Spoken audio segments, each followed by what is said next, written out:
Bago ang lahat, ang mahal na ng Lomi ngayon sa Batangas, 120 na yung large.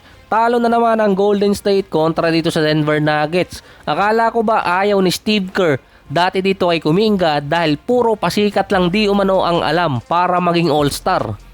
Kaso yung Golden Sun, puro pasikat lang din ang ginagawa ngayon di umano base sa mga fans dahil gustong pumalit kay Steph. Hindi na natutuwa si Porzingis sa ginagawa ni Podziemski.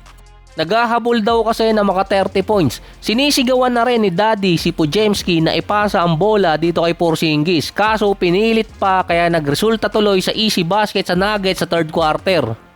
Pinalamang na gusto nang manalo kaso wala pa rin. Meron pa sa first quarter na full 24 seconds na lang yung natitira, nag-alaluka si Podziemski. Gumalaw na lang sa play nung nasa 7 or 8 seconds na lang ang natitira. Tama naman yung play na ginawa ni Podziemski kaso hindi niya na-anticipate na madodouble team siya kaya nasayang yung last play sa last seconds nung naipasa niya ang bola kay Barry Jau Jr. Sige Santos ata yun May magandang play naman din si Podziemski sa second quarter lalo na yung stop niya sa pass break na nagresulta naman sa 3-point shot ni Podziemski. Maganda yung laro ng Golden State sa first half kaso nag-dominate yung Nuggets sa second half. Based naman kay Podziemski dati, natutunan daw niya kasi yung mga play kay Steph na kaya niyang buhatin yung team. Meron silang dalawa ni Porzingis versus Nuggets na tig 23 points. Kaso ang Nuggets nung second half nagkaroon ng 70 to 40 run para makalayo sa Golden State. Kaya pala hinablot na lang nitong si Gary Payton Jr.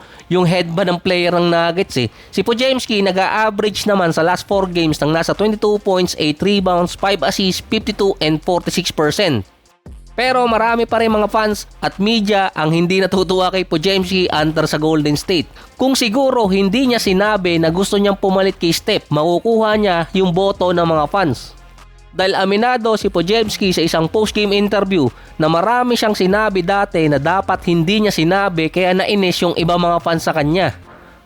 Kung tatanggalin kasi yung mga memes na ginagawa sa kanya ng mga fans sa Twitterverse, maganda naman talaga yung nilalaro niya. Isa siya sa best two-way player or guard. Offense at defense meron itong si Podziemski, role player at nagiging primary ball handler pa. Si Podziemski ang isa sa mga top defensive guard sa NBA ngayon. Merong 112 defensive rating. Siya din yung isa sa mga top player na nakakakuha ng charge or offensive foul mula sa kalaban. Hindi siya yung traditional lockdown defender. Tawag sa kanya connector defender Gagamitan niya ng positioning, anticipation at tatimingan talaga niya yung mga play. Kaya siya nakakakuha ng charge. Officially, ang Golden State at Blazers ay pasok sa play-ins or sila na lang ang nasa play-ins. Ang tanging team na pwede pa makahabol sa top 6 ay Clippers at Suns. Kaso ang Clippers may 7 games na lang natitira at ang Rockets kailangang matalo ng 7 para makahabol ang Clippers. Kaya officially, Suns na lang ang pwedeng umabot ng top 6. Mainit ang game ng Knicks at Thunder dahil mainit ang ulo ulit ni Coach Mike Brown. Naubos yung buhok Hindi umubra ang Knicks kontra sa OKC, 111 to 100. 30 points para kay SGA na meron 13 out of 16 mula sa free throw line. May bago pa ba? Pero ngayon, natawagan na si SGA ng pushing foul or offensive foul. Nagtaka pa nga Pinatamaan din ni Mike Brown yung mga official na ang galing palabasin na may foul si SGA. Meron kasing 25 foul ang Knicks, ang Thunder 22 foul. Hindi sila nagkakalayo. Ang nirereklamo ni Coach Mike Brown yung free throws discrepancy. Malaki kasi yung agwat talaga ng free throws lalo na kapag kay SGA. 3 weeks ago, ito rin yung sinabi ni Mike Brown kay SGA na ang galing niyang kumuha at mapaniwala yung mga official na nagkaroon ng foul sa kanya. Nagtaka pa si Coach Mike Brown. Base pa kay Coach Mike Brown, napapagod na rin siya magreklamo sa mga official kapag kalaban yung Thunder. Base pa sa mga write-ups para maging patas yung tawagan ng mga referee kapag kalaban ng OKC, kailangan ma-eject yung head coach. Nakakalimutan ko lang kung Minnesota or Nuggets yung na-eject yung head coach tapos hindi nakakuha ng maraming free throw si SGA at natalo pa yung Thunder. Minnesota ata yun first quarter pa lang. May play din si Towns na double team na siya papasok ng lane na foul na siya ng Thunder player kaso siya pa ang tinawagan ng flagrant foul kay Holmgren.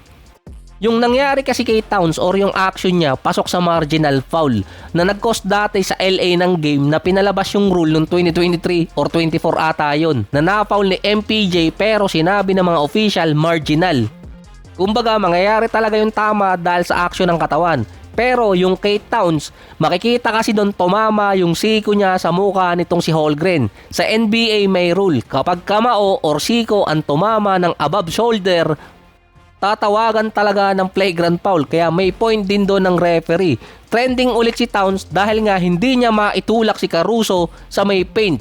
Mas malaki kasi si Towns at mas mabigat.